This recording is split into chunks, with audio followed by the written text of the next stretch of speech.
2009 WNBA Finals presented by Adidas. They were lining up early to get inside Conseco Fieldhouse for this one. A sellout crowd on hand, 18,165. They're even selling standing room only seats here. Welcome everybody. Terry Gannon along with the former WNBA coach and general manager Carolyn Peck. All right, so game two. The Fever steal the momentum. They steal the home court advantage. Here they come. They were greeted at the airport by hundreds. This town's crazy about game three. How does Phoenix respond now? Well, the thing that Phoenix has to do is they have to get Cappie Pondexter involved early. Corey Gaines took the blame for that and said he called plays for her in the second half, but he's going to have to do that early. That'll take a bit of the pressure off Diana Taurasi. Do you buy that, or do you think Cappie Pondexter's just going to take it upon herself to produce early? Well, I think it's a little bit of both. I think a lot of concentration was on finding ways for Diana Taurasi to score against Ketia. Now you can do that, but add Cappie Pondexter to it. Heather Cox, Rebecca Lobo also with us for game three. Best of 5. Game 4 will be right here in Indianapolis, and if necessary, we go to Phoenix for game 5 on Friday night. June Corteau, Clark Stevens, and Eric Bruton, the officiating crew, working game 3. And we are underway. Ebony Hoffman, who has had a terrific series so far, controls, gives it off. Here's Tully Bevilaqua. Phoenix opening up in a man-to-man. Catching's going right to work as they swing it around. Off balance, Bevilaqua gets the roll on the opening possession of the game. Great home court advantage for Indiana this year. They're 17-3, the best in the league. Well, and they credit this crowd as their sixth man. As the game gets tighter and closer to the end, they get louder and louder. Pondexter back to Nicole Willingham, who's got to get more active and more involved offensively. Just 3 points in game 1, 4 in game 2, and she starts off with a bucket here. I think it's going to be a battle in the paint. Indiana has got to establish inside, and that's one of the things that Phoenix didn't do. They relied a lot on the outside shot. Foul called on Nicole Willingham, her first, and Tammy Sutton-Brown will go to the free throw line. Corey Gaines. Placed her with the forearm. Knocked her off down for the forearm. So if she keeps it on there, is that right? Hey, go! Keep it on there. Don't go and go back. All right, so Corey, who is wired for sound tonight, as is Lynn Dunn on the other bench, figuring out that Nicole Willingham can use the forearm throughout the evening. She can use that forearm, but she can't extend it. It has to stay stationary, otherwise they'll call her for pushing off. See the numbers for Tammy Sutton-Brown, 19 and 14, but the big change in game 2 for her, big part of the defense that held Phoenix to 84 points. Well, so much of Phoenix offense is geared on the on-ball screen, and Tammy Sutton-Brown was too deep in the paint, not in position to help on Taurasi or Pondexter. First turnover for Phoenix as it goes through the hands of Willingham. And it's Indiana basketball. Helped Phoenix to under 40% from the floor. And look at that three-point shooting. Got to figure Phoenix, Corey Gaines, they have to make some shots beyond the arc to win this series. Hoffman. In, out, back in again, and that's a 3 for Ebony Hoffman, who is just still red hot. She is hot. She's been an offensive threat throughout this whole series and really opening up things inside with her ability to shoot the outside shot. Inside, outside, Tangela Summitt, the best three-point shooter percentage-wise in the league with the miss. Willingham had it taken away by Tamika catching. Katie Douglas. How did she find Tammy Sutton-Brown with that look?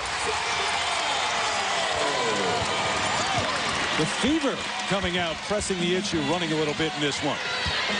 The Indiana Fever feel like really they're a West Coast team, which normally the style is running in transition, high scoring. And they also add to that great defense. So they're a combination of East and West. Out of bounds, Fever basketball. But Indiana showing their versatility. First, the ability to shoot the 3. Ebony Hoffman, where have you been? And then in transition, Katie Douglas does a nice job finding Tammy Sutton-Brown straight down the middle of the lane. She was not even the post involved in the on-ball screen. Ebony Hoffman averaged less than 10 points a game this year. She had 27 in game 1, 16 in game 2. Taurasi high into the air for the rebound. Here's Pondexter on the run. Cappie had it knocked away by Ketia. And they'll be out of bounds to Phoenix. But you notice as soon as Taurasi got the rebound, who she was looking for. They're trying to get the ball and get Cappie Pondexter involved early. Taurasi, a tough shot off the out of bounds. That's the thing. You're guarded by catchings, and you can get frustrated easily. Bevilaqua with a miss. Here comes the Mercury. And the foul on Katie Douglas, the hometown girl who grew up just down the road here, south side of Indianapolis, and who played at Purdue for Miss Carolyn Peck. Lynn Dunn in her second year as the head coach. Had the privilege of coaching Ketia at Purdue for 2 seasons. And, yeah, in '99, we won the national championship. Tough player. Johnson made Hoffman make a decision. She took Smith. Johnson took the hoop. So it's a 4-point lead. Still some empty seats here because of the Colts game next door, just finishing up with the Seahawks. Catchings, the crossover. Phoenix going to look to run every chance they get. Smith over Sutton-Brown. Willingham, the strength inside. Hoffman with the block. Tamika Catchings in the open court. There's the foul on DeWanna Taurasi. That's one thing they would love to do, is get Taurasi in foul trouble. Second team foul.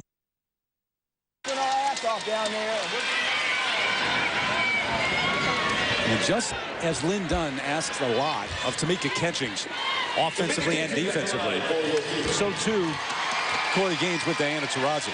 Well, and Taurasi has got the responsibility of guarding Tamika Catchings and Katie Douglas, because at times she gets switched off. So Lynn Dunn feels like that takes a little bit out of Taurasi and kind of affected her shooting in Game 1 and Game 2. Catchings an 87% free throw shooter. We'll keep an eye on the free throws, too. You mentioned it. Now, big difference Game 1 to Game 2. Phoenix had the advantage in Game 1. Indiana in Game 2. But also Lynn Dunn says that's how we slow down Phoenix. Taurasi leaves it up there.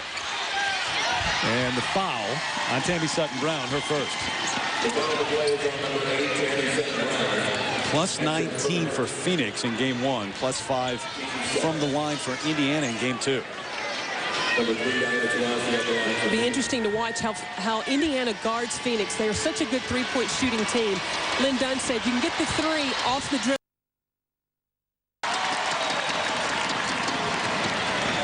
So force them to put the ball on the floor, not move the ball and get the stand-up jumper. Right, because that's when they're at their best, and they, especially shooters like DeWanna Taurasi, just continue to get in a rhythm if they can catch and shoot. Taurasi 1 for 2 at the free throw line. She's an 89% free throw shooter and has had her troubles here in the finals, shooting just 31% from the floor. Smith took it right away. Good read. Johnson tipped away by Catchings.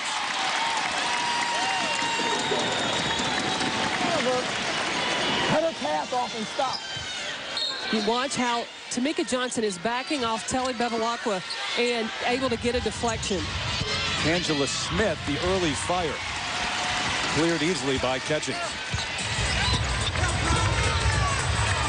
Good roll. Sutton-Brown to the left hand and can't buy it.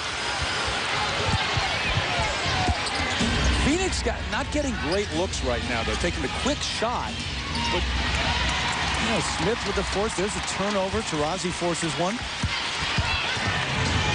Douglas one-on-one with Cappie Pondexter. Mismatch inside.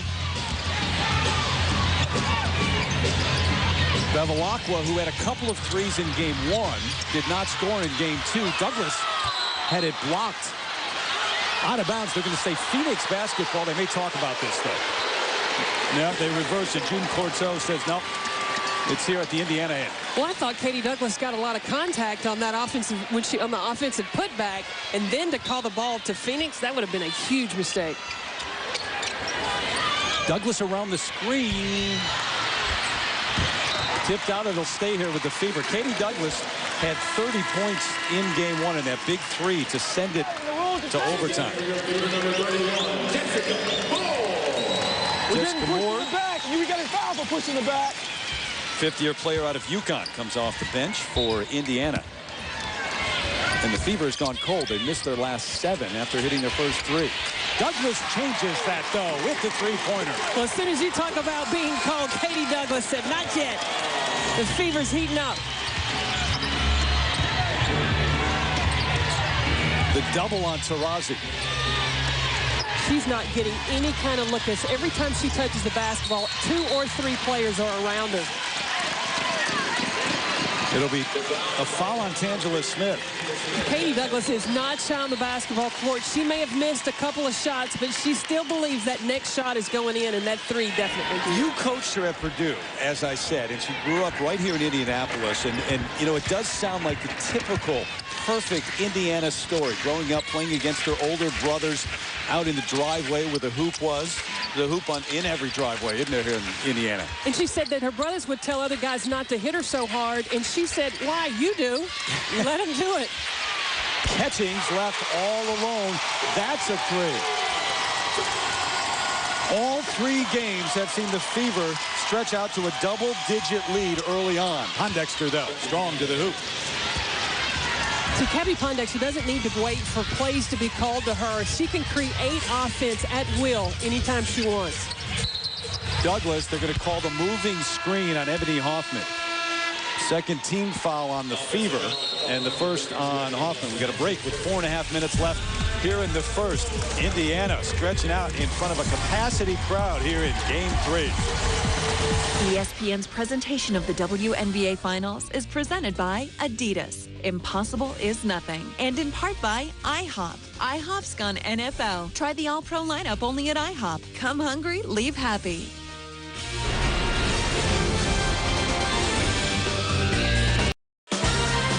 Monday Night Football, yeah, you know all about it. Brett Favre taking on the Packers. Packers and Vikings, 8:30 Eastern time. Coverage kicks off with Monday Night Countdown served by Applebee's at 7 o'clock Eastern.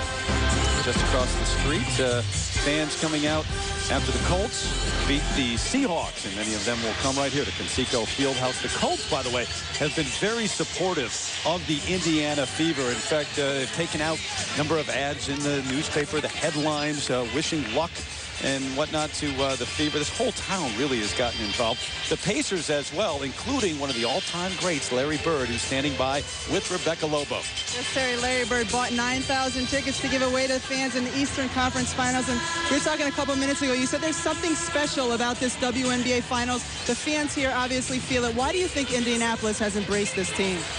Well, because of their hard work, not only on the court, but off the court.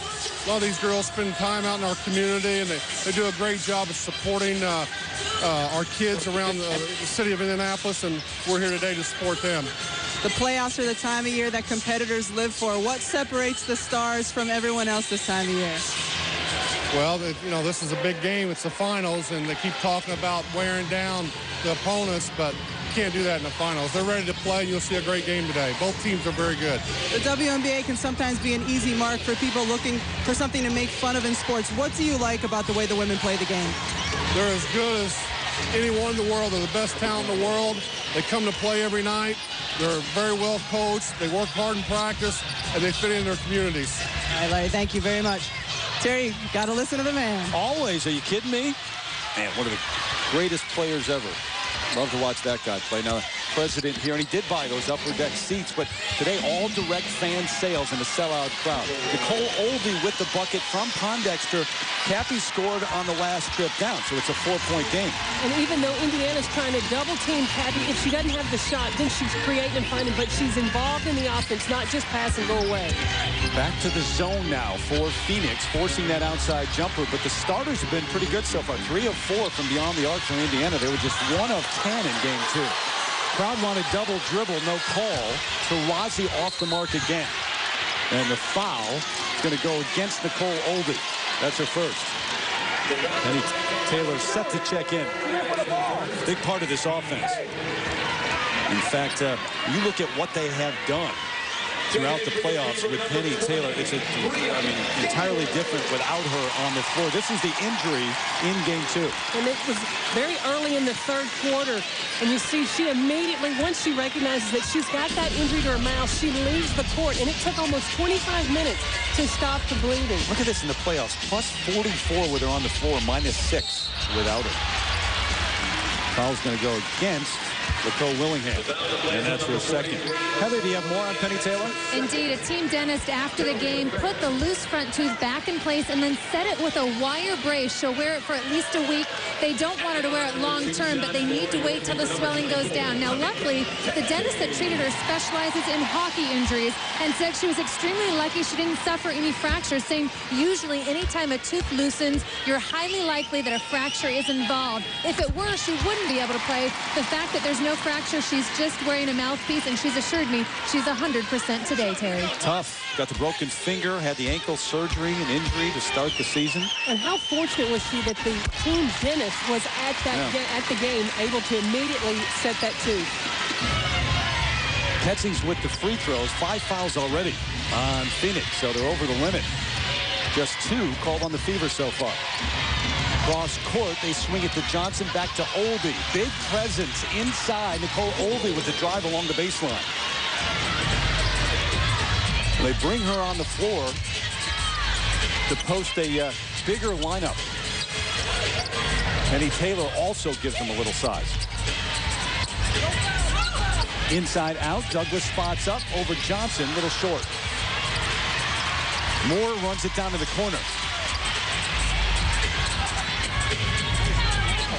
Watch how the Phoenix Mercury are trying to jam the paint and force the outside shot. That's a good move by Ebony Hoffman. Straight down the lane. Hoffman aggressive again in this one.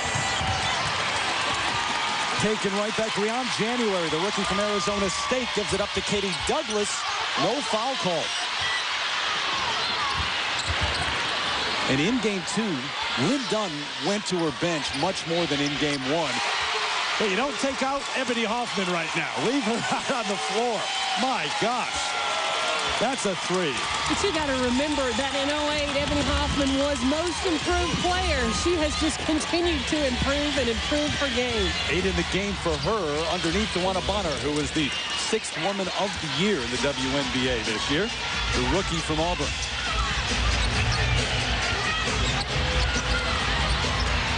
Bonner just threw Moore right off the lane.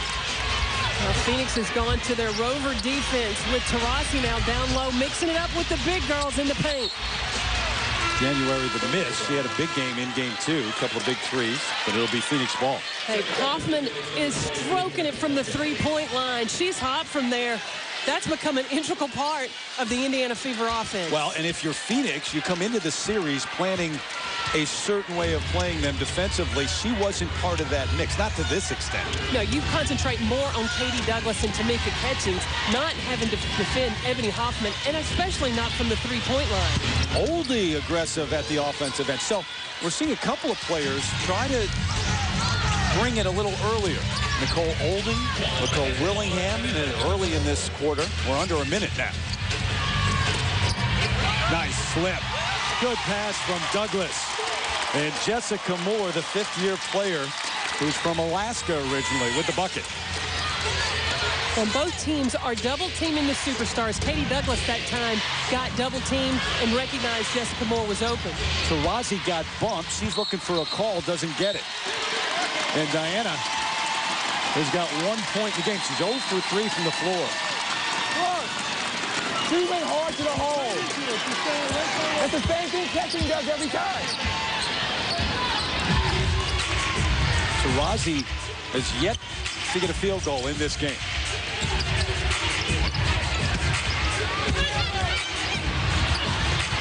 Hoffman lost it on the baseline. It goes back to the Phoenix Mercury. You watch Diana Taurasi all year long, throughout her career, really. She's led the league in scoring 3 times. Cappie. They have taken her completely out of her game. You know, the LA Sparks were able to do that, too, putting a bigger person on her. Delisha Milton defended Diana Taurasi in the LA series. And then now she's looking at Tamika Catchings. That's 6'1", 6'2", guarding on the perimeter. Nothing easy. Catchings guarding Taylor around the screen. They're going to call the offensive foul on DeWanna. So the number 5 pick overall in the draft with the foul, her first. Get up a little bit. Get up a little bit. Get up a little bit. But Terry, you look at the Phoenix Mercury have only scored 17 points in this first quarter. You got to compliment the defense of the Indiana Fever. They control the opening quarter here at home. Welcome back to Game 3 of the WNBA Finals, joined by Phoenix head coach Corey Gaines. And, Coach, before the game, you assured me you would get Cappie Pondexter more involved early. How satisfied are you with that effort? Well, she's getting the ball in her hands in the right situations, and she's going hard to the hole. That's all I can ask for. If she gets a foul or something else, it's out of my control. Everybody says at some point Ebony Hoffman will cool down in this series. So far, it hasn't happened. How do you need to defend her? Well, we're trying to make sure we stop the penetration. She's getting those kickouts. Little second shot chance points they're getting is killing us. We'll stop it. Coach, thanks so much. Other thanks. 8 points in the game for Ebony Hoffman and 2 of 3 beyond the arc. Cappie Pondexter started aggressively, but 2 of 3 and 4 points. The big question mark is Diana Taurasi, 0 for 3 in that first quarter. And only 17 points for the Phoenix Mercury, a team that averaged 93 points a game during the regular season. One of the things that Diana has been able to do during the regular season, especially nail the 3 in transition, she has been shadowed every second she's been on the court today. Smith over Hoffman, can't buy it. Taylor to the offensive glass, had it blocked. Catchings comes down with it. Here comes Douglas. Diana Taurasi getting her fingers retaped on the sideline right now, so she's out. Ketia Swanier in, along with Penny Taylor, Cappie Pondexter, DeWanna, and Smith. Right down the lane, though, nobody helps out. Quick move by Briann January, the rookie. Both these teams like to use the on-ball screen action. Pondexter set up by Penny Taylor. Foot was on the line.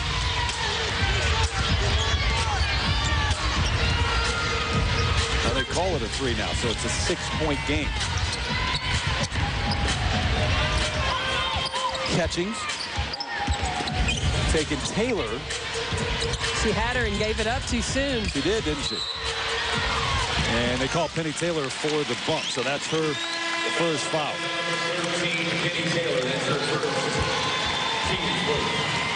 Well, once Penny Taylor curls and the defense sinks inside, that leaves things wide open. You can't help off Cappie Pondexter because you let her get hot and in a rhythm. She puts Phoenix right back into this ball game. And they did end up giving her a 3, so it's a 6-point lead for Indiana. January guarded by Swanier. Around the pick. Big time jumper, and Tangela Smith came out to challenge her, and she knocked it right down. Briann January's had to play more of the 1. In game 2, Tully Bevilaqua didn't score baskets. You've got to have an offensive threat at the point guard position. You're getting more and more playing time, too. Swanier. Bonner out of bounds to the Fever. You know, I know Corey Gaines isn't happy with the way this game has been officiated right now. He alluded to that a little bit, and we saw him on the sideline. They're letting him play a little bit. I mean, we saw Diana Taurasi get bumped in the lane. There's a bump there. Douglas got bumped a couple of times going hard to the hole. Well, in game 1, there were 57 free throws shot.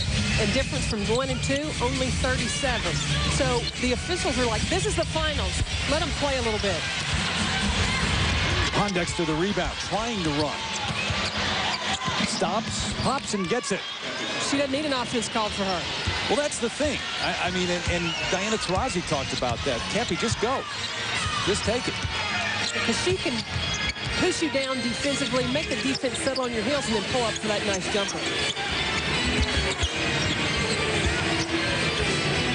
Tamika Dixon, the veteran, off the bench, under 5 on the shot clock. Tough shot. Are you kidding me? How much English on that one? Now, I've been surprised that Tamika Dixon has not played more in this playoff series. And to see Lynn Dunn go to her bench now, that will keep the pace up for the Indiana Fever. One of the original members of the WNBA. Pondexter gets it back. Cappie right back to the glass. So you're getting exactly what you asked for before the game. Cappie Pondexter in the first half here. Well, especially with Diana Taurasi, with her struggles, and as much attention as she has gathered from the defense, Cappie can create, not with on-ball screens. That avoids a double team. She can do her own thing and score baskets. She's got 11 already in the game. Looking for more here. Tamika Dixon called for the reach. Taurasi will come back in. Swanier to the bench. Well, and with Cappie, once you make her or allow her to take one shot, hey, you can't give her a second opportunity because she's going to stay in the play until the ball goes through the hoop. She'll get a rest. First team all-WNBA performer along with Taurasi. But, Terry, I'm surprised the substitution that Penny Taylor is coming in for Cappie or Diana. I've used all that scoring firepower on the floor at the same time. All three of those stars play together. Interesting, the last time Taylor was on the floor with Taurasi, Catchings guarded Taylor. Matched up with Diana right now. They swing it. Smith can shoot that and does. Rattles one home from three-point range. It's a 4-point game. And that's what you cannot allow Phoenix to do. Catch and shoot the three. Make them have to create. Put the ball on the deck, not just catch and eye the target. Taurasi tied up inside. Stays at this end. 14 on the shot clock.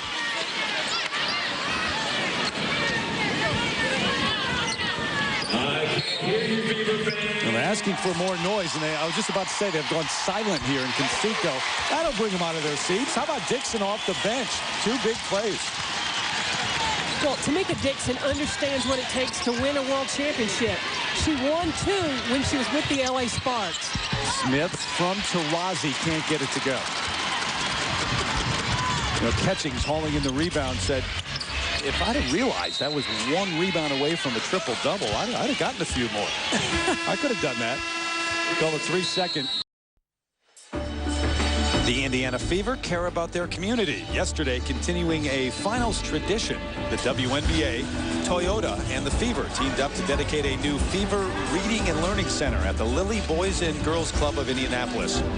The new center, equipped with a library, computers, games, and furniture, will provide hundreds of young club members with a safe place to learn and play. The WNBA leading, inspiring, and creating positive change. 33-27 so far. Lynn Dunn and the Fever with the lead, but it's a larger lead until Cappie Pondexter got it going. Well, all Corey Gaines had to do was call her number. She can create. You don't have to call offense. It's just say, Cappie, we need you to create some offense, and she can do that.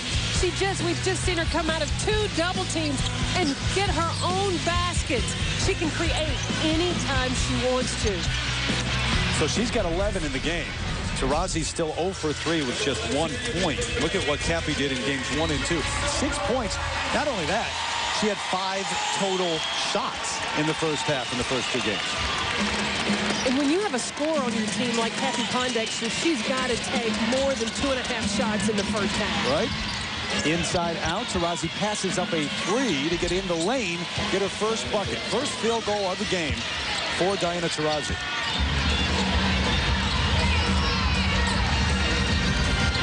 Phoenix goes back to the Rover defense. That means Diana Taurasi is going to be matched up with Tammy Sutton-Brown down low in the paint. Catchings throws it away. That Rover defense, by the way, asks a lot of Diana Taurasi inside. It does. She starts at the top of the key and then really goes to help where the the offense is hurting her. So that will change from possession to possession. Pondexter not this time. Hoffman gives it up to Catchings. Tamika, who all her life has been dealing with the challenge of being hearing impaired. Does wear the hearing aids now. At one point, threw them away. Was frustrated as a youngster. Taurasi answers from the free throw line, and Lynn Dunn says, I want to talk things over. Two-point game. Phoenix has not led. So Taurasi a couple of quick buckets, and the Fever, time for them to stop the run on the other side. Back at the 2009 WNBA Finals presented by Adidas. 2-point lead for the Fever. I mentioned Tamika Ketching's dealing with that hearing disability throughout her life. I had a chance to sit down and talk to her yesterday about that and the challenge throughout her life, what it's meant to her. You know, I think when people think about disabilities, it's like, oh, you know, it's sometimes could be used as an excuse to why you don't achieve things that you want to achieve. I think it's been the reverse for me, you know, because I remember as a young girl, you know, I got made fun of for wearing the big hearing aid, for having a speech problem, you know, wore braces, I wore glasses, all that, you know, so I was always different. And I think for me, my motivation for sport, that was my motivation. You can make fun of me in the classroom, and you can make fun of the way I talk, the way I look, the big hearing aid. You can make fun of all that. But when we got on the basketball court, there wasn't anything you could make fun of. You want to see that entire interview, check out the IHOP halftime report in a little bit. And the more you get to know her, spend time around her, she's a remarkable human being. I mean, what she's dealt with, what she does now. She's as great a person as she is a basketball player. A lot of fans know her because she can play basketball. She is a great person. Right out of the timeout, they set up Tammy Sutton-Brown in the lane. Points in the paint have been big for the Fever through the series. Well, the Fever are averaging, have scored 47 points in the paint, or averaging 47 points in the paint. The Phoenix Mercury only 37. 18-14, the edge so far in this one. Willingham, though, gets a couple. They've looked to her early. If you were going to ask the Fever, I would imagine if they have to give something up defensively, they'd say Nicole Willingham, because she hasn't been as big a factor in the series. Well, you give up anything except for Penny Taylor, Cappie, Pondexter, and Taurasi. Yeah, Taylor, quick hands, and the run out for Penny. We are tied at 35. The crowd gets restless and finally stands up here in Conseco. Well, what Indiana is doing, they're settling for outside jumpers against this rover defense. They've got to get in the paint, unless it's Ebony Hoffman. Then she can take it anywhere she'd like, because everything's going in for her in the finals. Hoffman in double figures. Taurasi to the left hand, no. Offensive rebound for Willingham, and one. She'll go to the line. And it's Nicole Willingham, because Ebony Hoffman has to come over and rotate on Taurasi. There's nobody to box out Nicole Willingham and keep her off the glass. Second foul on Ebony Hoffman. Talk about not being able to lose catchings to fouls. How about Hoffman? Reminder, if you want to be part of the action, check out WNBA Finals Live, ESPN.com and WNBA.com. Players, ESPN analysts will be commenting on tonight's game. See what they're saying. Add your voice to the conversation at WNBA Finals Live. Under 3 minutes until the break here in Indianapolis. Cross court to Ketchings, who has been relatively quiet. Misses an easy one, and the jump ball.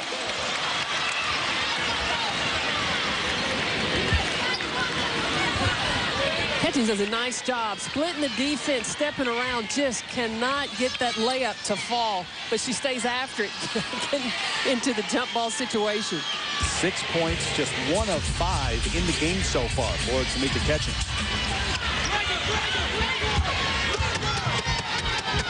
And 0 for 3 this quarter. Taurasi. Question about that. Ebony Hoffman picks up her third. Well, and this happens because Ketchings has to help with Nicole Willingham, then pick up Taurasi. Once she picks up speed, Ketchings couldn't change her pace. Taurasi goes by her, which then means Ebony Hoffman had to pick her up. Corey Gaines huddling with the rest of the team on the sideline. I don't have an accurate count, but just observing, I think 90% of their offense so far has come on Taurasi or Pondexter just creating. Not a set offense. Willingham's done a nice job inside. Some of that, though, off the glass. The misses of those trying to press it. 3-point lead for the Mercury. They were down by 10 early. In game one, Indiana gave up 25 points to second chance opportunities. Not not defending the two-man game and offensive putbacks. Lynn Dunn wasn't happy with that. After the Jessica Moore bucket, back comes Cappie Pondexter. No offense called on that one either. Wrong foot, off the glass, off balance. No doubt. 13 in the game for Cappie. They swing it quickly, and the walking violation on Ketia Douglas. We've talked so much about pace in this series. Got to be in favor of the Mercury right now. You got Cappie. It is in the favor of the Phoenix Mercury. They're scoring without having to run a half-court offense. And Corey Gaines said, if you let Indiana get their defense set, they can stop you. He'll take a half-court defense over offense anytime. But when they're running in transition, that's tough to match up, tough to defend. Taurasi gets that bounce, gets the rhythm, knocks down a three. Right over Tamika Catchings. Corey Gaines said, it's coming, it's coming, it's coming. So here comes Taurasi now to fill in where Cappie Pondexter left off in that first quarter. Look at that bench up, standing, almost on the court playing defense right now. They sense it too. Who's got the answer? Is it Catchings? Smith may have gotten away with an elbow. January trying to stop Pondexter, and does. Here comes Briann leading the break. And they don't have numbers. We talk about the fever stopping Taurasi, or trying to, and Pondexter. Moore loses it. How about what Phoenix has done at the defensive end with Catchings and everyone except for Ebony Hoffman so far? Well, they've taken away the paint. That's where Indiana has been successful in game 1 and 2 was getting to the paint. Right now, they're not getting any of those layups. So this is game 3. Game 4 will be right here in Indianapolis. 7:30 Eastern, WNBA shoot-around, 7:45 tip. And then Friday, if necessary, back in Phoenix, 9 o'clock Eastern. Catchings in the open floor lets Taurasi run right by. There's a reason Tamika Catchings is Defensive Player of the Year in the WNBA, and it's because of steals just like that.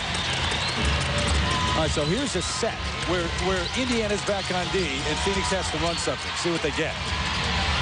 Taurasi creates. Willingham will go to the free throw line. But watch Catchings' eyes. She anticipates this all the way. Can't telegraph a pass. If Tamika Catchings is in the game, she will pick you apart. Flat out the best defender in the league. No question. Just ask Diana Taurasi, through at least most of the series until the last 5 minutes or so. Second foul on Ketia Douglas. So Willingham at the line in a 5-point lead. One of the things I asked Catchings was who she learned that defense from, and among the names she said certainly Pat Summitt. Well, you don't play at Tennessee if you don't play defense. I know, I coached there. Yeah, it's right. That's why I didn't play there, because I don't play any defense. At least you're honest about it. Hey, I'll tell it. Catchings and Pat Summitt won a national title in '98. You followed up with a title in '99 at Purdue. Bevilaqua. Tully hits a three, and she got some words of advice from a legend the other day, didn't she? She did. She she was not shooting the ball very well in the Detroit series. She called Larry Bird. Larry Bird said, set your feet and let it fly. Taurasi trying to do that, but picks up the foul with .9 on the clock. The second on Diana. One legend to another, huh? Larry Bird to Pat Summitt. You know, Pat Summitt, when she got into town, she went over to watch Peyton Manning play before coming to the game tonight.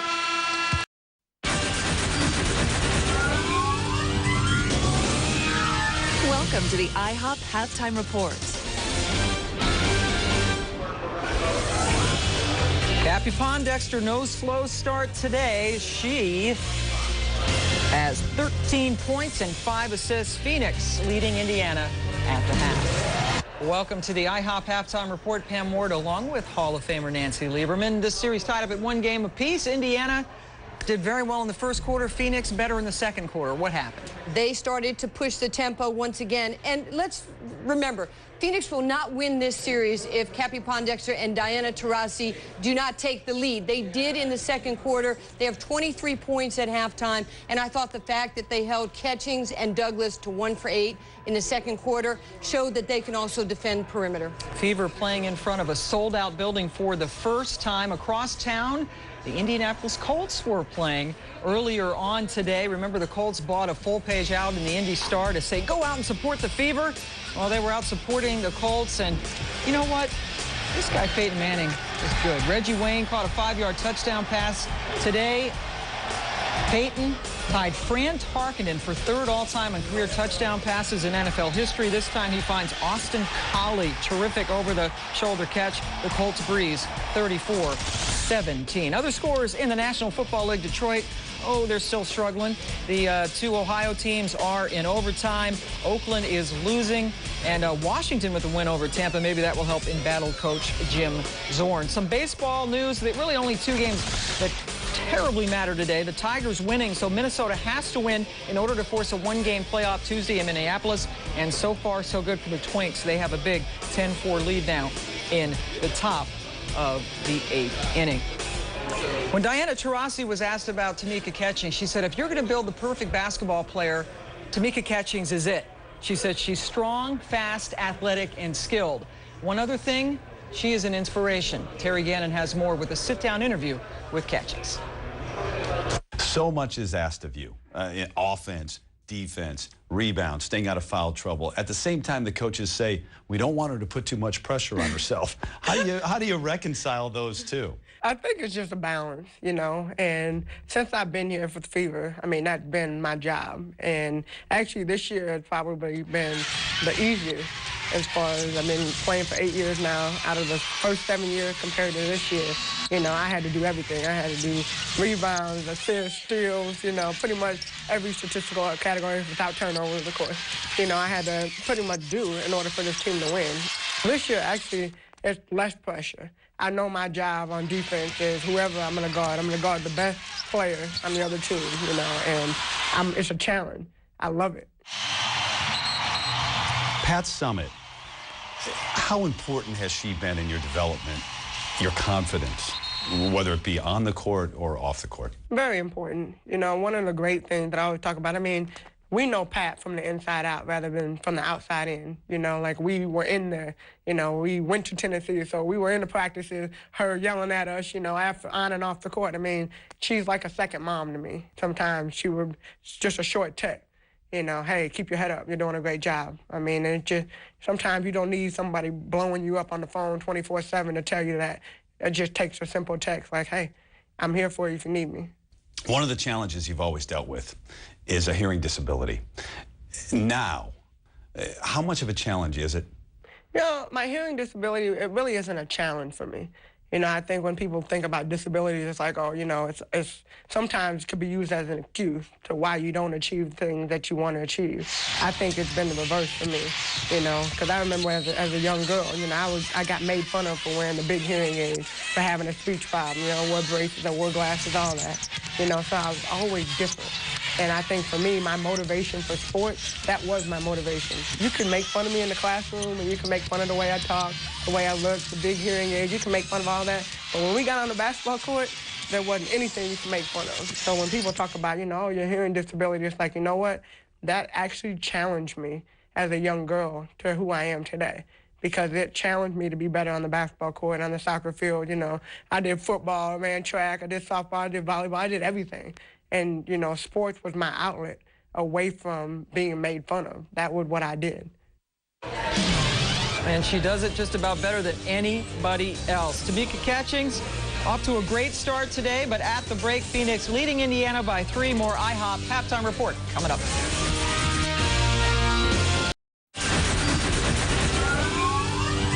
You're watching the IHOP halftime report.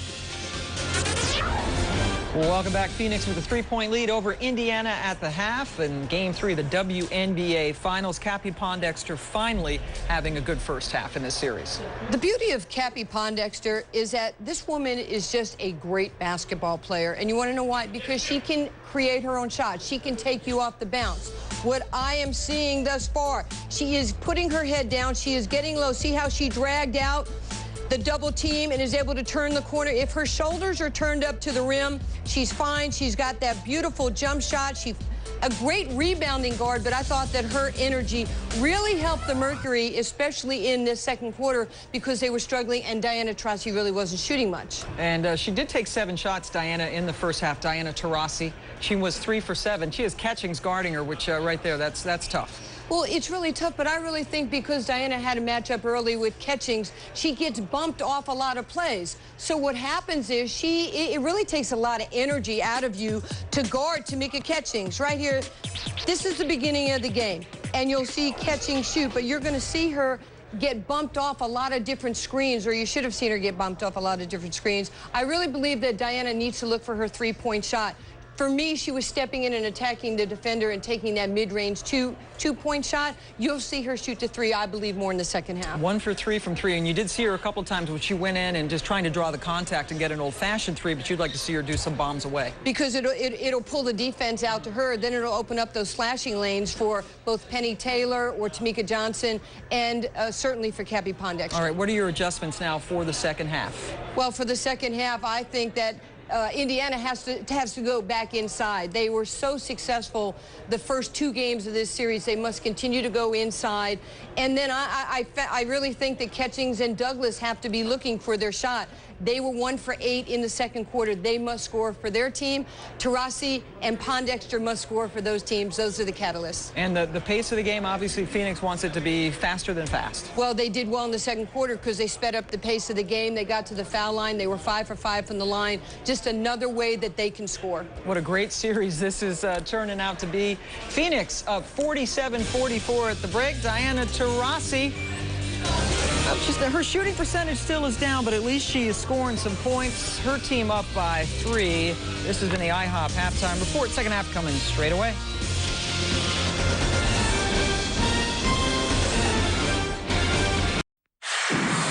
We're playing together. We can do it. Not like it's a miracle. We can do it. We're just playing basketball. That's all we do. They're going to play the percentages. Okay, they're going to say, go ahead and shoot it outside. Go ahead and shoot it outside. If you can beat us from outside, you win the game. And I'm not saying you can't take your outside shot, but let's try to attack them first. We'll take the outside shots, but we need to get 20 more free throws. Back in Indianapolis, Conseco Fieldhouse, Game 3 of the 2009 WNBA Finals, presented by Adidas. Big second quarter for the Mercury here in what is a pivotal Game 3, and Phoenix with that 3-point lead. Hi again, everybody. Terry Gannon back with Carolyn Peck. You told us at the start of the game that Phoenix had to get Cappie Pondexter involved early. She has 13 points. They have a 3-point lead at the break. It's a very simple game, isn't it, basketball? Well, you just call it out. You call Cappie Pondexter's name, and she's produced some points. And she's done it by attacking the basket. She's been able to split and get out of double teams. She's been able to score in transition, pushing you down. And then she's rebounding from the guard position. When she shoots the ball, you got to keep her off the glass. But she's so strong, she can get past you on the drive. Anytime Cappie decides to be that scoring threat, she can be. So Pondexter with the 13 points in games 1 and 2, just 5 shots, let alone those 6 points in the first half of each game. On the other side, Katie Douglas just 1 of 8 in the game so far. Yeah, and I talked to her at the half, and she echoed the sentiments you heard from Lynn Dunn. She said, I just need to be more aggressive. It can be difficult against the zone. Sometimes you settle, but she said she has to get in the gaps, attack, and work the ball inside and out. Now more from the west side. We'll set it to Heather. Rebecca, after talking to the Phoenix players, they all say that their turning point for them came midway through the second quarter of this game when Diana Taurasi was very physically fouled in the paint. When that happened, their coach turned off took the microphone, huddled up the players on the bench, and said, and I paraphrase, "We need to play tougher." The team took that as a rallying cry and have ignited ever since, guys. Yeah, we saw a shot of them just a moment ago, Heather, and they're friends as well. Not much talking during the games, but they played on the Olympic team together, and now guarding one another here in the finals. Indiana here for the first time, Phoenix for the third time. And the turnover gives it back to the Fever. Corey Gaines was an assistant coach for Paul Westhead 2 years ago when Phoenix won the title over Detroit. I think Phoenix has done the best job this far, making the adjustment from game 2 to game 3. Phoenix had to stop Indiana from scoring in the paint. Right now, Phoenix is winning that battle 26-18. Catchings and one. The foul on Taurasi. That's her third. Wow. The catch, puts her head down and goes with her strength. She's able to get to the basket. And that is the thing, isn't it? Once she gets an edge, that one step, she's so strong in the lane that you're just not going to stop her. Right, and Cappie Pondexter has a choice there. You know, does she step in and take the charge, or she allow Catchings to split the defenders? You know what? They switched it. They called it on Nicole Willingham, and that's her third. So that's a good break from a Phoenix point of view, that's terrific. Tied up at 47. Taurasi looking to go to work. Bevilaqua was on her, so she takes her in the lane. A smart play by Taurasi. Well, they switched, and that put Bevilaqua on Diana Taurasi. Catchings goes away. Taurasi could take her one-on-one. Tully, who did knock down a 3. This one's a 2. A little bit short. Here comes Johnson. Now, Phoenix, when they do run those plays, a lot of it is to try to get a mismatch. Get Catchings off of Taurasi. This time it's Tamika Johnson who nails it too, the fifth-year player from LSU. Very quickly, the Fever to the other end, but it gives Phoenix an opportunity to run now. Oh, and they've got numbers with Sutton-Brown being late, getting back for transition defense. Maybe a little too easy for Smith along the baseline. No one there to defend. Douglas just does control it. Let's fly with a 3. Katie Douglas makes it a one-point game. She almost loses the ball out of bounds on the baseline, then step back and knock down the three-point shot. When in doubt, shoot. Gotta like it. That's her motto. Yeah, right? Johnson just hit one, not this time.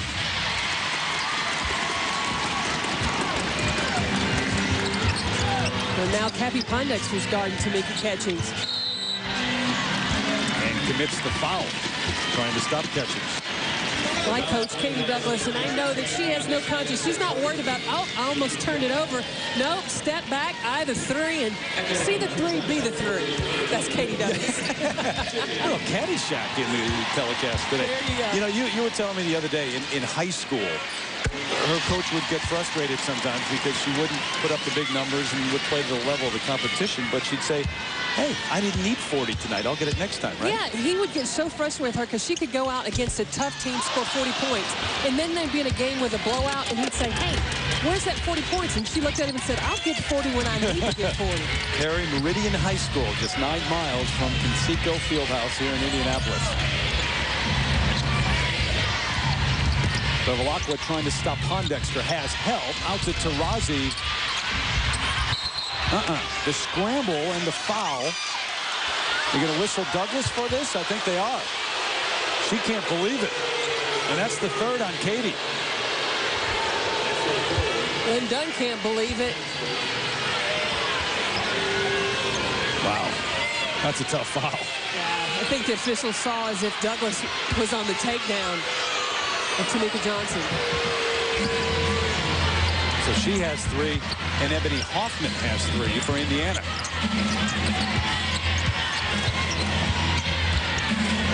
Around the screen goes Cappie Pondexter. She has another one.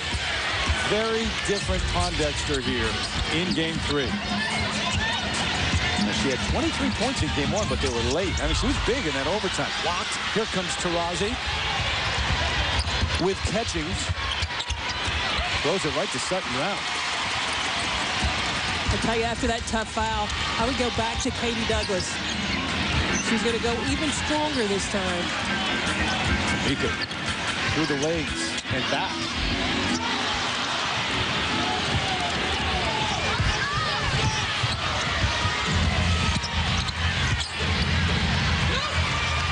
No call, late whistle, and they're going to keep it here at this end. Officials kind of looking at each other, and they're going to talk it over. I don't think it hit anyone, did it? Not from my angle. You got Willingham. Yeah, they're going to reverse it. It didn't hit anyone. Pondexter just threw it out of bounds. It was Johnson tried to bounce it off the foot of Ebony Hoffman, but it missed. That's Indiana's basketball. Jessica Davenport on the floor now, the third-year player from Ohio State. She played a large role off the bench in that Game 2 victory. The second overall pick back in 07 was traded. Part of that trade for Becky Hammond went to New York, was waived this year early and picked up after Yolanda Griffith was injured with the fever. She brings terrific size. She's got an incredible reach. And they needed to do that right there. Yep. Rebound the basketball. Yolanda Griffith, by the way, honored at halftime by Donna Oringer, the president of the WNBA, along with Vicki Johnson. Now, Tully had a lane to drive to the basket. Yeah, nobody's guarding you, but what Corey Gaines is doing is playing the percentages, allowing Indiana to shoot the perimeter shot. High-low, Willingham, nice catch over Douglas, and a good look from Pondexter.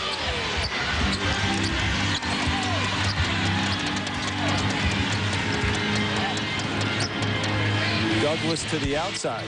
So right now, the role's a little bit reversed. Phoenix has done very well in the paint in this game, and Indiana settling for the outside jumper. Well, what Indiana is doing exactly what Phoenix wants them to do against that zone instead of trying to penetrate. They did a good job of that, of penetrating in Game 2. They're not doing that today. Willingham, the set shot. Like Bob Cousy out there, the foot on the line. Finding nothing but net. And a 6-point lead for Corey Gaines and the Mercury on the road here in Game 3. Big clash tomorrow night. I'm sure you know about it by now. Monday night countdown, kicking it off, served by Applebee's, 7 o'clock Eastern. Packers and Vikings. Brett Favre, of course, in action, coming off that comeback. Great win last week, and now taking on his old team, the 3-time MVP, 10-time Pro Bowler. That is a can't-miss game. Monday night. All right, we talked about Lynn Dunn. Heard from her at the half. Let's hear from her now in this last huddle. You may not have control over whether you hit your shot or not, but you can damn well box out, okay? Everybody has to box out. Everybody. It's Phoenix doing the work inside right now, not Indiana, and they can't win that way, can they? Not at all. And what Indiana is settling for are outside shots. They have taken 11 three-point shots. They took 14 in Game 2. How they were able to beat the Phoenix Mercury was driving to the basket and getting to the free throw line. They're not doing that today. You heard Lynn Dunn talking about rebounds, too. Phoenix has out-rebounded Indiana since that first quarter when they led 19-7, owning the glass. There, Douglas goes to work on the glass. Ketchings had it, passed it up. Over to Katie, wing jump shot, They run it down, fresh 24 again, though. So they're coachable, if nothing else. They are coachable. Fortunate for Indiana here. They're going to draw the foul on Taurasi. That's 3.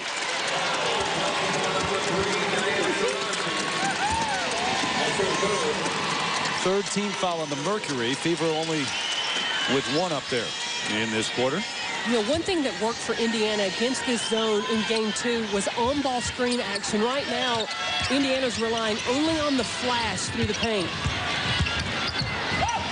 Hoffman. Davenport with the miss. Douglas another chance. Can she buy it? Yeah, Katie Douglas from the deep corner.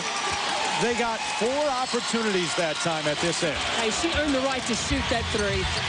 Taylor, that's the way they beat you. They just say, okay, go ahead. We'll just run right by you. There's no time to celebrate. Once you score against Phoenix, you better get back on defense. You take that deep sigh, you know, oh, we got to, and bam, they score. And back to the zone. They're going to pack it in. Douglas, there's the drive, right down the middle. We'll see after those 2 trips whether Corey Gaines stays in the zone the next time down.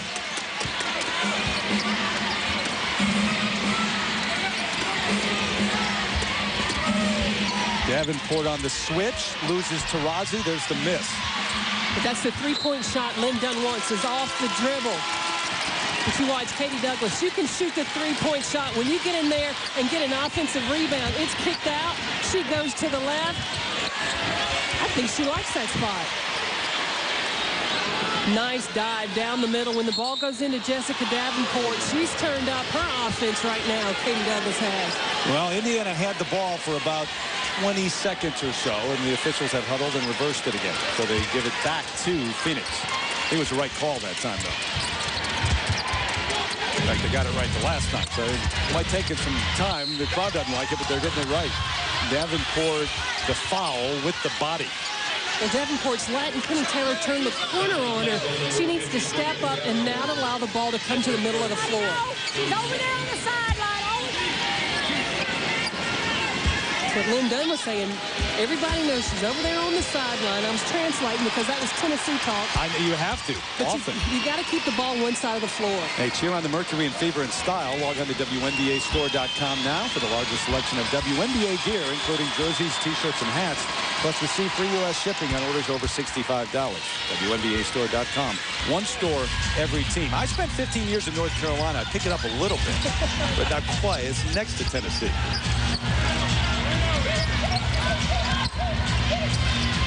Still in that zone is Corey Gaines. There's the switch. Catching. Nope. Bonner cleared it. Ohlde ran it down, and the foul. It's going to be on Ebony Hoffman, and that's 4 on her. And 3 minutes, 22 seconds in the third. That's a critical foul.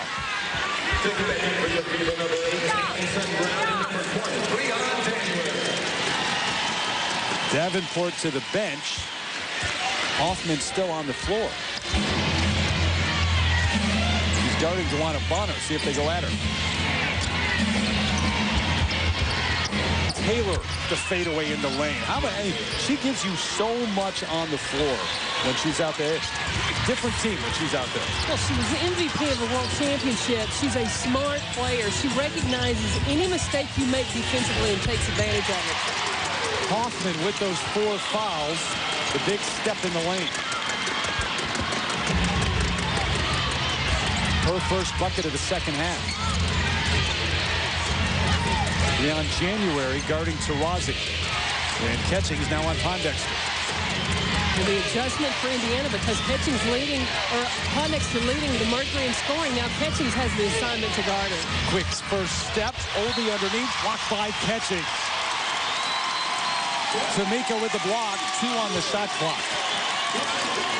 She starts off on Pondexter. She gets switched off, but she's able to catch up and then get the block from Nicole Ohlde. She's guarding everybody on the floor. Her second block. Taurasi's got to go. They're calling the foul on Ketching. The momentum carrying her into Taurasi. She bailed her out.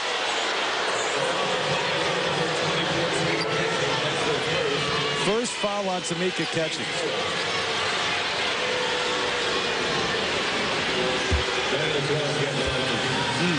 That's a tough one there, too, isn't it? That's tough.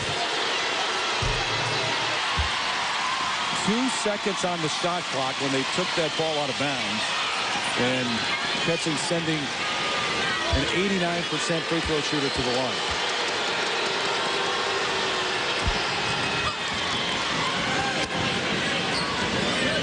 Ketching's still shaking her head. She can't believe she was called for not only the foul, but Taurasi being able to shoot 3. Missed the first, gives them a 7-point lead. Lynn Dunn, fingernail biting time. You have the home court advantage, but you lose this one, you don't. A foul, I believe, on Bonner. And it is. DeWanna's second. And the team's 4th. So Phoenix with the lead here in Game 3. Don't forget Wednesday is Game 4. It's right here in Indianapolis, 7:30 Eastern, WNBA shoot-around in the game at 7:45. And if necessary, Game 5 back in Phoenix on Friday night, 9 o'clock Eastern time. Such a feeling after Game 1 that Phoenix didn't play as well as it could, still won the first game, and that they're going to win game 2 at home and take a 2-0 lead, go on the road. A message sent by Indiana in that game, too. They really dictated tempo, style. They're a more physical team, but they've been outplayed so far today. Well, and it's because Phoenix has done exactly what Penny Taylor's trying to do right there. Get the ball into the paint, then that opens up things for them on the perimeter, and they're a very good three-point shooting team. The big three on the floor right now, but Taylor with the miss.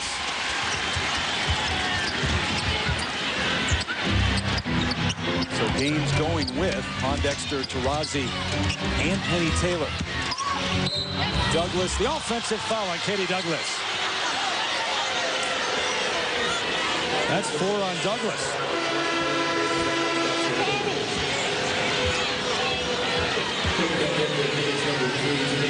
What the officials saw was that Penny Taylor got to the position first. Called the offensive foul on Katie Douglas. You agree? I disagree. I disagree with you. I think she did. You thought she was there? Yeah, well, I mean, that's the toughest call, obviously. But you can be moving as long as you establish your position. Right. In any case, she's got 4. Johnson, Sutton-Brown says, no, not in here. January. Time to get the crowd going here. Briann January trying to do that. They're down 2. Taurasi right back with the reverse layup. On the run, tough bucket by Diana Taurasi. There's a reason she is MVP. 16 in the game. January, the foul. Diana knocked her right to the floor. And watch how much attention that catching's in the middle. Look, 3 players, 1, 2, 3, in the middle of the paint. She recognizes to kick out. Douglas then sees that January will be open with 1 more pass, and she knocks down the 3. A foul called on Penny Taylor, her second. January with the first round draft pick, number 6 overall. January, the rookie from Arizona State. Really's come on in the second half of the season and now in the playoffs. Coach Lynn Dunn said after the All-Star break, you're no longer a rookie. And she's really played into this role. She's the point guard of the future. That's why they brought her to the Indiana Indiana Fever. Double figures in the playoffs. There's guess who with another steal. Tamika catching.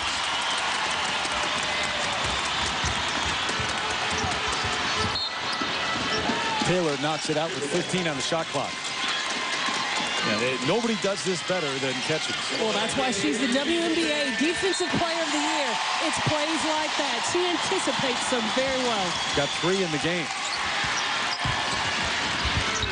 January not bashful at all. She's got another one. Second 3 in a row from Briann January. 1-point lead for the Fever. Ohlde. Good ball movement. Swatted away, though, by Moore.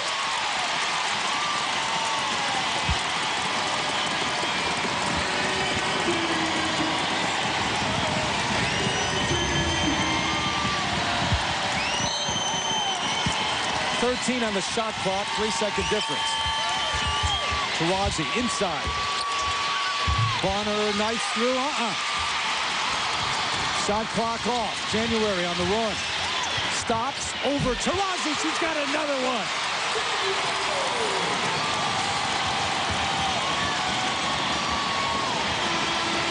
That's it. We head to the 4th. Briann January. A couple of 3-pointers and another jumper. Doing it all by herself in the last couple of minutes.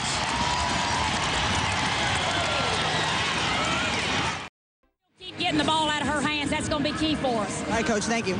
Terry?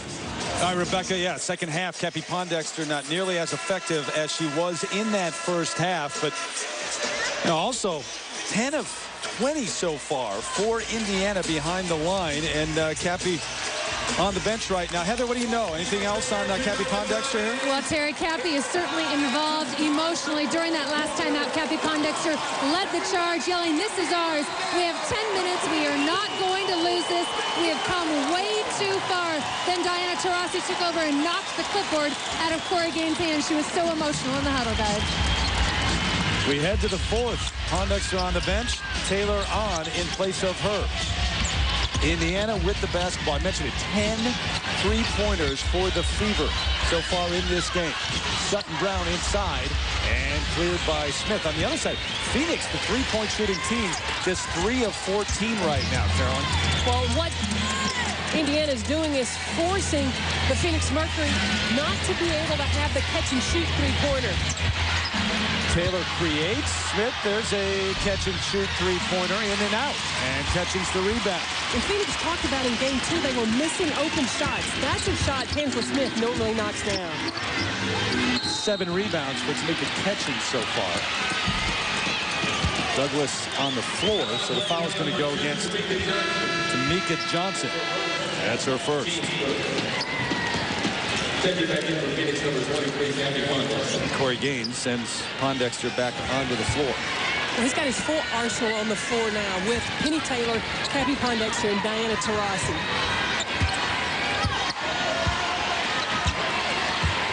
Douglas with the shot clock down to 6, letting it fly. Gets the roll. You get those at home here in Indiana, don't you? She does. 5-point lead for the Fever.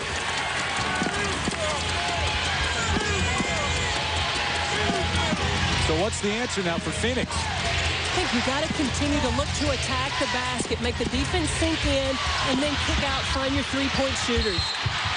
Smith got the offensive rebound. Loose ball foul against the Fever. We got a box out!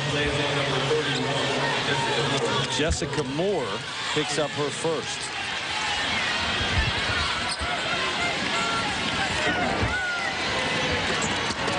Taurasi just 5 of 13 in the game. Remember, she has shot just 31% in the finals. They call the blocking foul along the baseline on Moore. And you're going to hear it from this crowd and Lynn Dunn. I got to see this again. Well, so what are we going to disagree on this one too? Well, I tell you, because it's very similar to the one, I know, on the other end. It's the nature of that call, though. The double team on Cappie Pondexter. Splits it anyway. Willingham, loose ball. Phoenix basketball.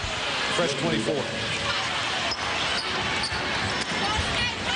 With Cappie, what Indiana's doing right now is making Cappie Pondexter make decisions. Now, if she's double-teamed, she's now got to decide whether can she keep going for the score or does she need to pass out. Pondexter gets loose. The easy lay-in from Penny Taylor. Somebody missed an assignment there. It's a 3-point game. January, we had 10 straight points in that run.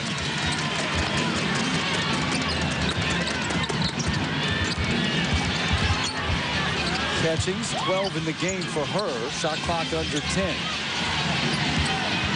Briann, no.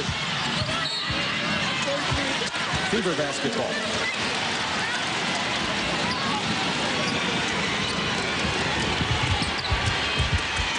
Well, wide open, just beat January right to the basketball. That's just experience. Catchings expected more to get there. She couldn't, and the turnover gets it back to the Mercury.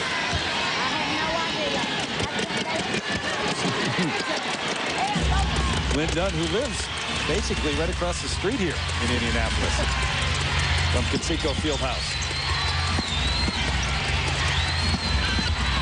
Good rotation over by Tamika Catchings. Good help. Here comes Catchings on the run.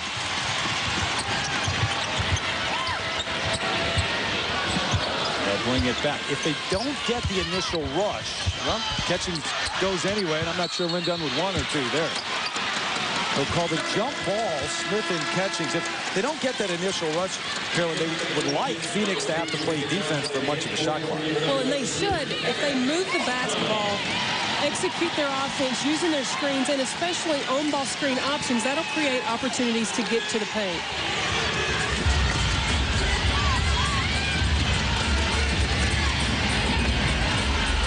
Decisively in favor of the Mercury, those points in the paint. 3-point shooting going to the Fever in this one so far, though. There's another one. Wow. How did that stay out? She's scoring this one. Pondexter all the way in. Well, you heard Heather describe the last huddle. Cappie Pondexter basically taking the clipboard right out of Corey Gaines' hand. Now on the floor. She's got 19 and trying to get her team going. Indiana's got to move, reverse the ball. Taking too long to get the ball swung. Taylor the foul, trying to stop Hoffman.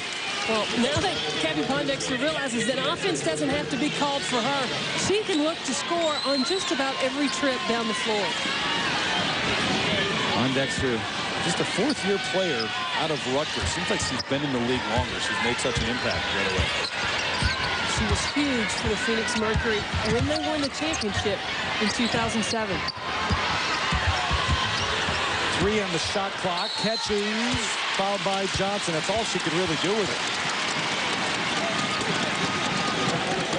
Johnson's second foul. And the third team foul.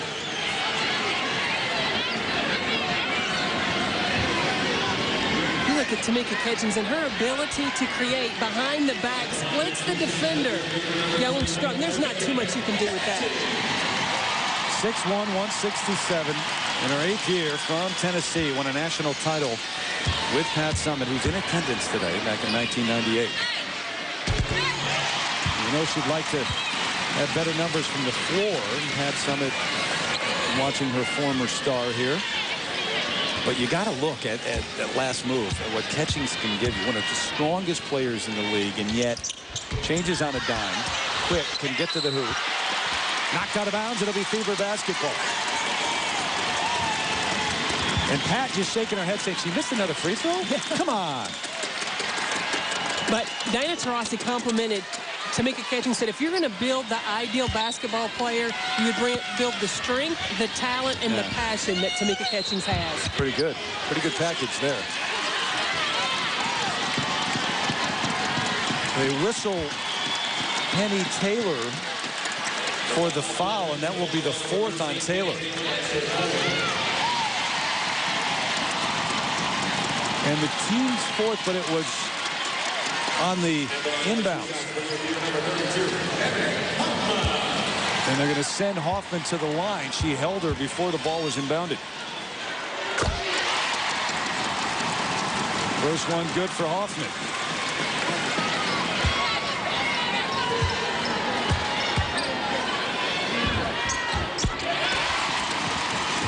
Four-point lead.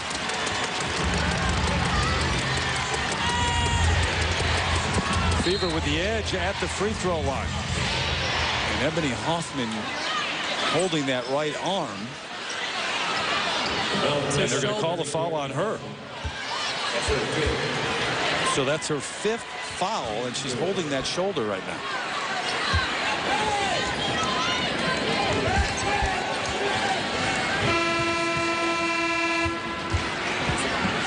She and Penny Taylor got tangled up.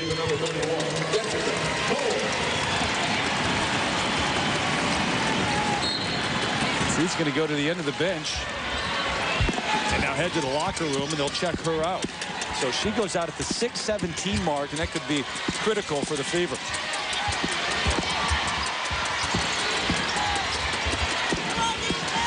Pondexter to Smith, Taurasi in the lane. Tangela all the way off the glass and in. Just beating the shot clock. She stole that pass. Diana Taurasi was passing out to the corner. Tangela Smith intercepted it and was able to hit the layup. Tangela just 2 of 10 in the game, 5 points now, but that was a big bucket.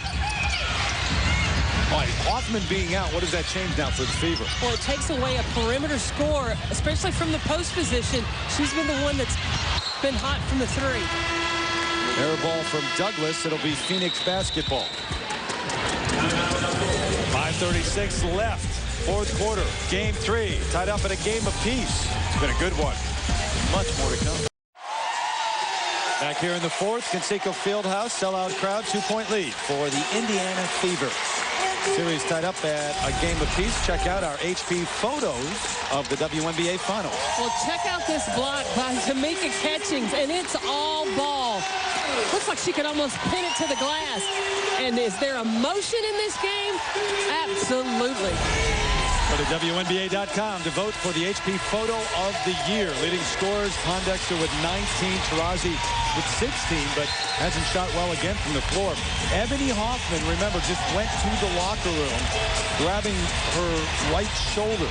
So we'll find out what's going on with her, but they are without her right now, and Rebecca might know more. Terry, I'm down by the Fever training room, and Ebony Hoffman's being looked at by the doctors. They're doing tests for strength and range of motion. She was describing to them how she got hit on the front of it and looked like she's having a little bit of difficulty raising that right shoulder, her shooting shoulder, above her head. I'll try to get you more before the game's out. All right, thanks, Rebecca. So a 2-point lead for the Fever as Pat Summitt watches Tamika Catchings and Indiana try to close out Game 3 and take a 2-game-to-1 edge in the series. Remember, Game 5, if necessary, is back in Phoenix Friday after the Game 4 Wednesday here. Taurasi with another miss. Cuts right to the hole, though, and gets it back from Tangela Smith. Second chance opportunities. And knocked by Katie Douglas. Are they going to whistle Douglas for the foul? I believe they are.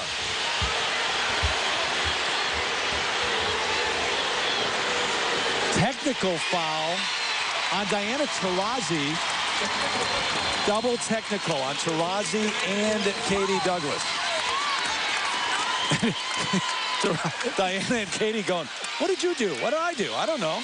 Yeah, they're both looking at each other like, what? They just ran into each other. She didn't mean to. She didn't see her. Diana Taurasi's getting up to come and bounce. Katie doesn't see her coming. I don't think that... Yeah, you know, I think if you were barely watching, it looked worse than it really was.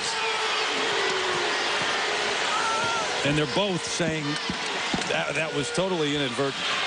In any case, Catchings to the free throw line. A 1-point lead momentarily. But Taurasi is just getting up. She has no idea that Katie Douglas is there. Katie doesn't see her coming. There was nothing intentional on the part of either player. Never know. Tough to get into the mind of Diana Taurasi on that, but in any case, it's a 1-point lead for the Fever.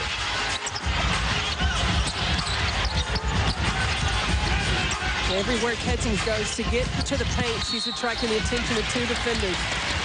Foul on the baseline. January has been a huge factor in this game. Oh, and she is staying with, right now, Lynn Dunn's game plan. Wired at the half. Lynn Dunn said, now, I don't mind you taking the 3, but we want to look to attack. And Briann January's made good decisions. 4th foul on Nicole Willingham. Back to that double technical just for a moment.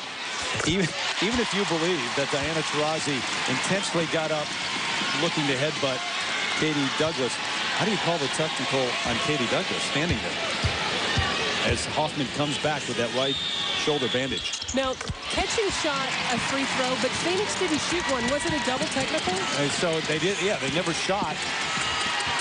You're right, it's a single take. June Corto came over and said double technical foul. So only Taurasi with the T because they only shot at that end. Here is Taurasi to Willingham.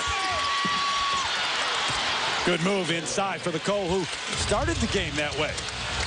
15 points. She's been silent Game 1, Game 2, but she's making some noise tonight. Right shoulder sprain, we're told. Ebony Hoffman set to check in, though, at the scorer's table. Douglas, that's a deuce. Katie with the 2, and it's a 3-point lead.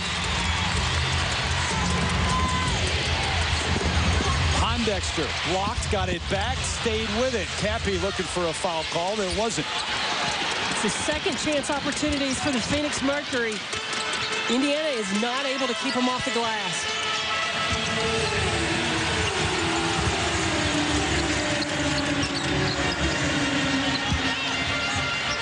Moore inside out. Tipped away, 7 on the shot clock. Here comes Hoffman. Katie Douglas came to Indianapolis. She wants a world championship. Came close with Connecticut. She's on radar right now, knocking down the 3.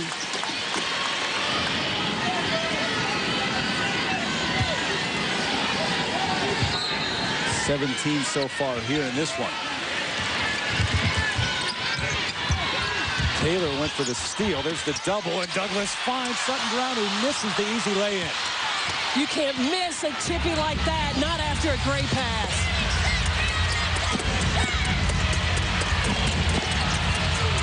Cross court. Pondexter off balance. That's what she does best. I don't know what she was waiting for in game 1 and game 2, but she definitely has brought it in game 3. Cappie's got 23. Sutton-Brown doesn't miss this one. The lead back to Indiana.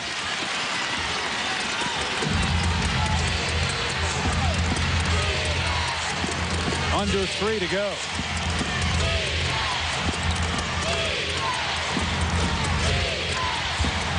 Willingham from Cappie Pondexter, doing it with the ball in her hands and to her teammates. Back and forth we go. How about this? Game 1 was a classic in overtime. 120-116. This is shaping up. Tammy Sutton-Brown answers.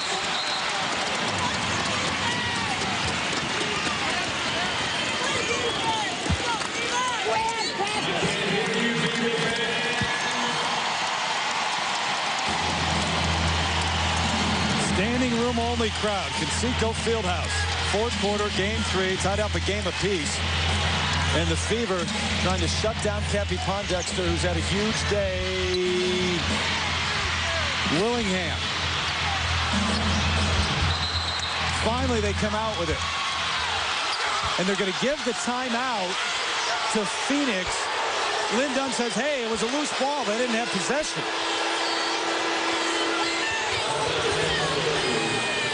22nd timeout to the Mercury. And now they call it a full. Wow. Chaos. Conseco.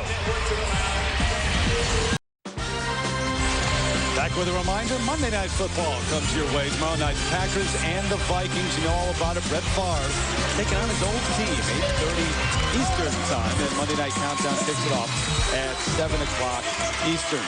Lynn Dunn livid as we went to that break. Indiana with a 1-point lead, but this one's gotten wild here with this capacity crowd in Conseco. That last time out called seemingly without possession of the basketball for Phoenix. Well, Lynn Dunn has good reason to be disappointed. Nobody has possession. And when the ball comes out, she's calling timeout. Nobody has the ball. It's up in the air at that point, as a matter of fact, and she signaled earlier double technical, and they only had the one technical on Diana Taurasi. So here we go, 1-point lead, though. We head down the last couple of minutes. What are your thoughts on each team and what they need to do here? Well, I think both teams now are battling to win the war in the paint. Phoenix has been successful of attacking the basket, and when the defense sinks in, they can kick out for the 3. That's where Indiana has tried to do the same thing, but they're using their post. Tammy Sutton-Brown, and now they have Ebony Hoffman back. Penny Taylor out of that timeout, finds a seam off the glass and in. The lead back to Phoenix. This game, I believe, is going to come back down to attacking the basket and who will make their free throws down the stretch. Catchings. Path closed, out to Douglas. Back to Tamika as they send it inside. Sutton-Brown just lost it. Pondexter a little bit out of control. Pondexter's looking for the foul. It's getting physical. 6 ties, 7 lead changes. Remember the early lead by Indiana. Back in the first quarter, double digits. No chance for that pass to get into Sutton-Brown. Well, Indiana's looking for the home run ball. One pass and in. They've got to be patient. Cappie splits the double. Out to Taurasi, spotting up. That's the shot she wants. I mean, there is no better shot than that one for her. That is Phoenix-style basketball there. Cappie did a great job penetrating in, and then you find superstar Diana Taurasi. Shot just didn't fall. 1 of 8 out there. Under a minute. Hoffman has been terrific in this series. Carrying the Fever. Knocked out of bounds. It'll be Phoenix basketball. Clock's running. Yeah, they're still running. At least 3 or 4 seconds taken off the clock, which should go back on. Well, Ebony Hoffman, now she's got an injured right shoulder. Even that doesn't stop her from being able to knock down the 3. Tammy Sutton-Brown rotates in. Ebony Hoffman spots up. Hey, you're spotting up your post player to knock down the three. But the defender, that was Penny Taylor, has to know that's Hoffman out there who can shoot the three. You're exactly right. Nearly perfect 6 of 7 and 18 points in the game as the officials now try to figure out how much time should be on the clock.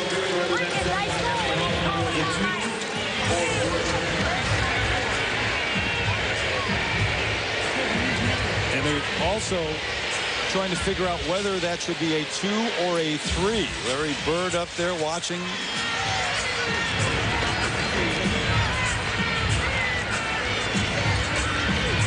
So at least for the moment, the Fever with a 2-point lead, but we'll see if they put 57 seconds on the game clock.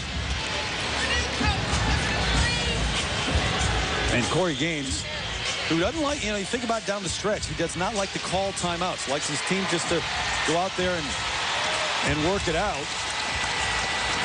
He believes the tempo, when you call a timeout, you give a defense time to, another team, your opponent, time to get their defense set.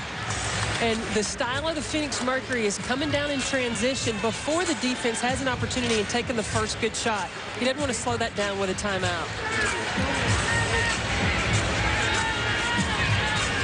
So Gene Corto still looking at whether or not it is a 2 or a 3 from Hoffman. Pondexter with 23 in the game. Taurasi with 18, but just 1 of 8 beyond the arc.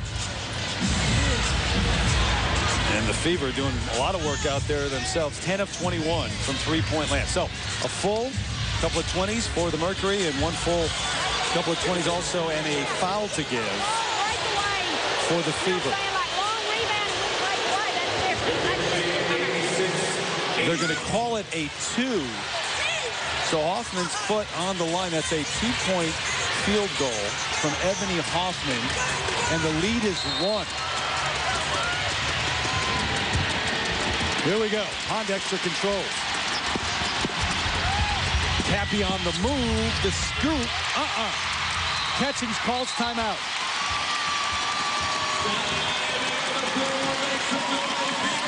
So they'll talk things over. Cappie, Pondexter, they come right out of the timeout. So you know that Corey Gaines told them what he wanted, and that's what he got from Cappie Pondexter.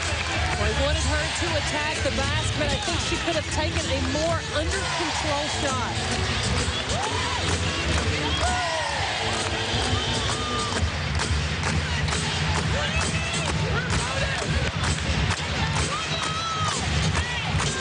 Pretty good scene in Conseco Fieldhouse. We came in with the Fever a couple of days ago, and they were greeted by all those people at the airport. Lynn Dunn trying to win one for him now. Katie's over here, Ketia's over here. Bree, you've got the horn set. Tammy's here, Ebony's here. We're going off of Tammy. Tammy's rolling to the rim, Ebony's popping. We're looking here, we're looking rim, we're looking kick, we're looking back up here. High low, dribble handoff for Ket. Ket comes back in here, she's looking to go to the rim, but couldn't stay. We still have 1 foul to get, and we have 2 timeouts. Mid-screen rules. Take a foul. Okay, guys. Hey, if Cappie's in a mid-screen and roll, it's a show and over, okay? But over there on the side, we're like red. Okay, we got 2 timeouts, 1 foul to give. Let's go. On 3 together. 1, 2, 3 together. And what Lynn Dunn is talking about is she wants to run again that screen and roll action where Tammy Sutton-Brown rolls to the lane. She talked about popping out Ebony Hoffman, but she doesn't necessarily want to take the 3. She wants to continue the offense and then have an opportunity for a dribble handoff for a drive for Tamika Catchings or Katie Douglas.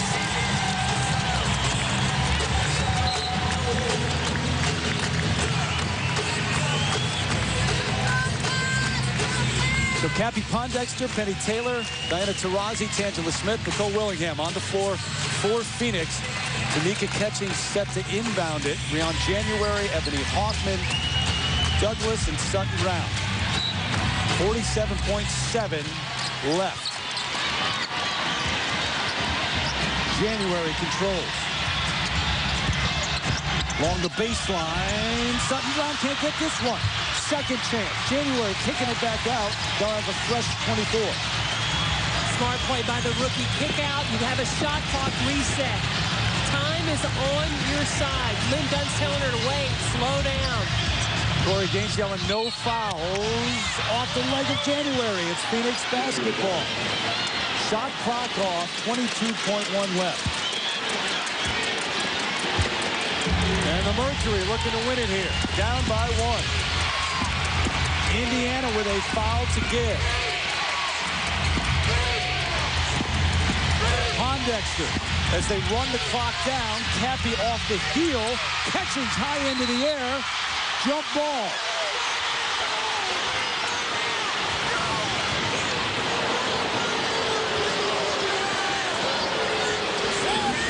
Four seconds left.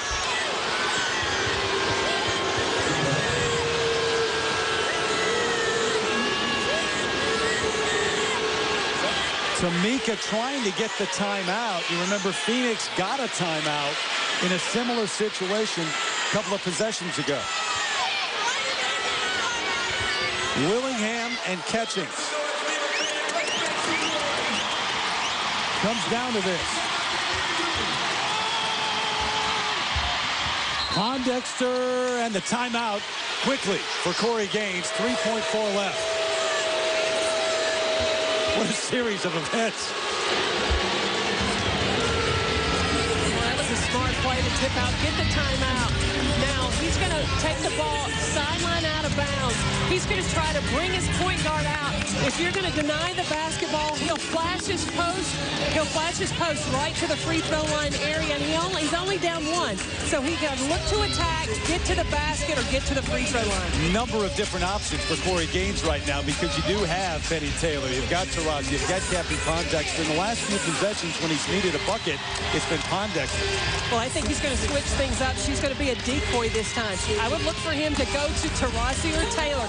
Use those two because he's been going to Pondexter the last 2 possessions. Microphone off for Corey Gaines, so we can't listen into his huddle right now. Has this series not been great games? Overtime in game 1. The close game of game 2, and now we're in this situation today. Now, you're down to 3.4. Indiana has a foul to give. Yeah, you foul. So, but you've got to make sure that you do it not while the ball's out of bounds and before they get into a shooting motion. There's a situation, neither team with a full, but a couple of 20s left as Lynn Dunn breaks the huddle at her end.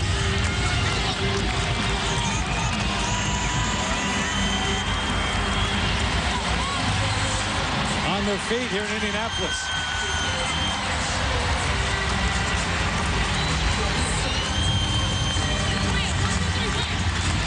You win here, you take a 2-game-to-1 edge in the series.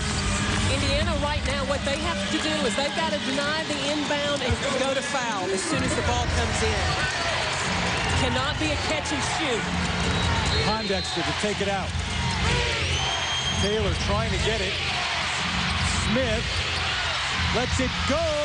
No call on that.